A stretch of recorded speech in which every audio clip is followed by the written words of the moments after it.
There you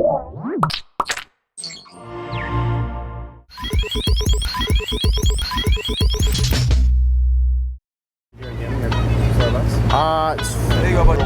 Whoa. What the hell? How do you do that? How the fuck did he do that? How do you do that? Whoa. What the hell? He went to Ice Cream Man school.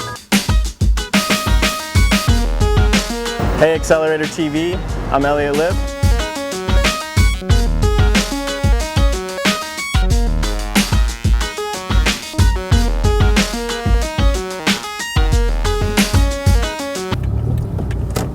Alright, I'm doing something pretty illegal right now here.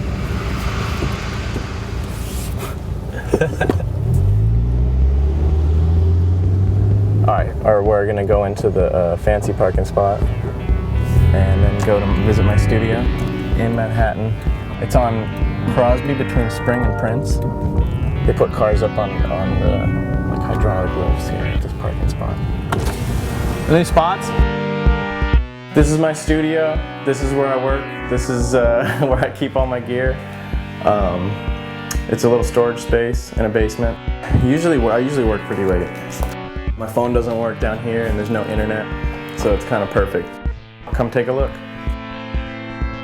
This one's just like it's all analog. It's called a Jomox. It's like a 909 clone. It's made like recently. It's pretty simple, but it's also like really fun. This is the MFB Synth 2. It's the homemade one. This dude in Germany makes them. And it's all analog as well. I already forgot how to use it. Jump style. Yeah. Some shit like this.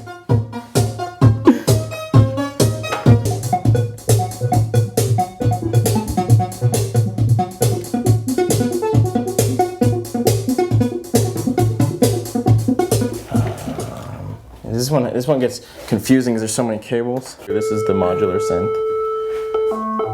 I just bought all these different modules separately. It's kind of complicated, but it's fun to learn about. It's basically like a synthesizer like this or something, but it's all inside out. You can reroute the oscillators and the filters and the LFO and all that. These are all German. But then these two modules are made by this guy out in like the Bay Area somewhere, or Pasadena maybe, I don't know. But it's the company's called Plan B. Alright, this is going to the output, wherever that is. This one goes really deep. It's cool. I mean, you can get it so slow that it's just like oscillating. It's just ticking, you know? Some dude made a game for the Atari recently, like made the chip, and it's called Synth Cart, and it just turns the Atari into a drum machine synthesizer. You can't program beats, but it's got a bunch of beats on it. And then there's my favorite one, that's like just the beeps. But you can play notes. I'm pretty sure the dudes that were working on this thing were like breakcore guys. I use this a lot on my first couple records. It's the sequential circuit 6-track. You can record like up to 6 tracks at a time to the next track. Ah, fucked it up. All right, hang on.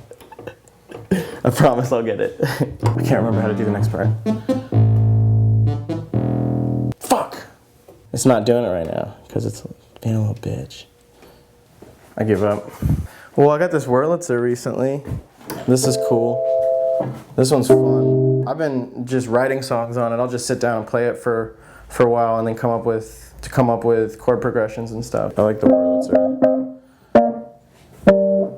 All right. I started off playing in a band in high school. But at first we were like doing punk, but also at the same time I was playing keyboards a lot, and I learned how to multi-track, and I had a sampler, and was just doing a lot of like hip-hop beats too.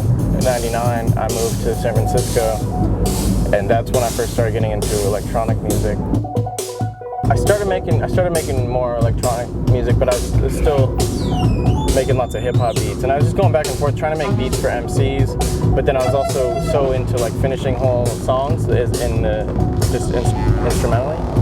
And that's kind of where I'm at still. I mean, it's a challenge to finish a song without vocals and keep it interesting, you know. If I make a record that just sounds like me, people will want you to have like tried something new or whatever. Or like if you make a record just for your audience, it's like you're not being true to yourself, you know? Like people will go, like RJD2 goes and makes, you know, all this singer-songwriter stuff, and people are all bummed, like, oh, I want to hear more beats, you know? But that's just what he feels like doing. I can see where he's coming from, you know? Like if you're not having fun making music, like maybe he wouldn't have enjoyed making a bunch more beats, you know? You gotta keep it real with yourself. Right now we're going to The Thing. It's a record store in Greenpoint. There's like tens of thousands of records in there, and there's like 2 or 3 good ones. So we're gonna try to find one of those. And it's cool because like once you pull a stack of records, like if you have some you don't want to buy that day, you can find like you gotta memorize like find a little spot, and like remember exactly where it is, and like hide them in there. Some records I'm buying to sample from, and some of them I'm buying to play out, like while I'm DJing. And then there's ones I buy just to listen to. There's this other record store in Manhattan called A1, and they go through, like they'll get a pallet of records, and the buyers at A1 will go through all the records and pull out the really good stuff first, and then the records come here. And it smells pretty bad down here. I've heard that people have found rats down here, but I've never seen them.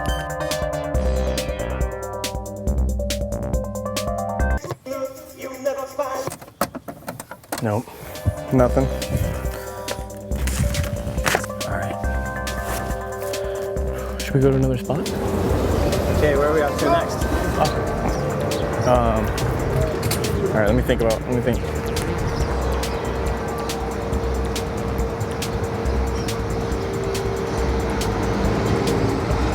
Okay, all right. Well, that's it. Thanks for coming with me on my typical day in New York. And keep watching Accelerator TV because there's some more good stuff coming up. Bye. You want to get some ice cream? I think we should. Yeah. This is DJ Speculator.